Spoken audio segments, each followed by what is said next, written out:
Абай Құнанбаев 1845 жылы қазіргі Шығыс Қазақстан облысының Абай ауданындағы Шыңғыс тауында дүниеге келген.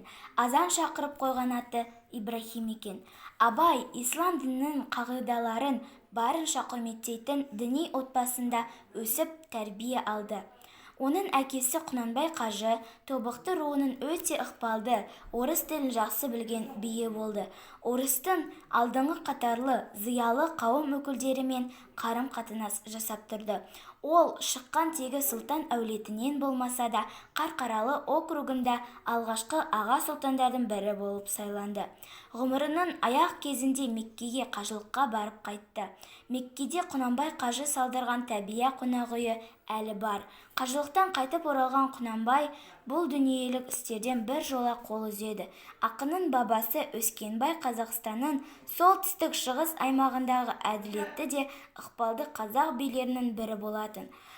Оның қалдырған данышпандық сөздері мен ғибратты өсиеттері аз емес. Биге қазақтардың алыс жақтан жатқан руларының адамдары да шағым айта келіп жүгінетін. Абайдың арғатасы Ырғызбай да атақты би әрі батыр болған. Абай әуелі ауыл молдасынан сауат ашып, сосын Семейдегі Ахмет Риза медресесінде 3 жыл оқып білім алады. Ол бала жасынан кітапқа құмар болды. Араб, парсы және көне түркі әдебиетінің үлгілерімен танысты. Абай қазақтардың дәстүрлі әдет-ғұрып заңы мен ислам дінінің қағидаларын терең меңгерді. Онымен білім жарыстырудан молдалардың өздері де қауіптенетін. Абай халық ауыз әдебиетінің үлгілерін өте жақсы білді.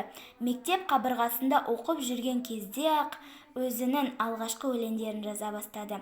Әкесі Құнанбай Абайды тобықты руының болашақ билеушісі ету мақсатымен оқудан ауылға кері қайтарып алды.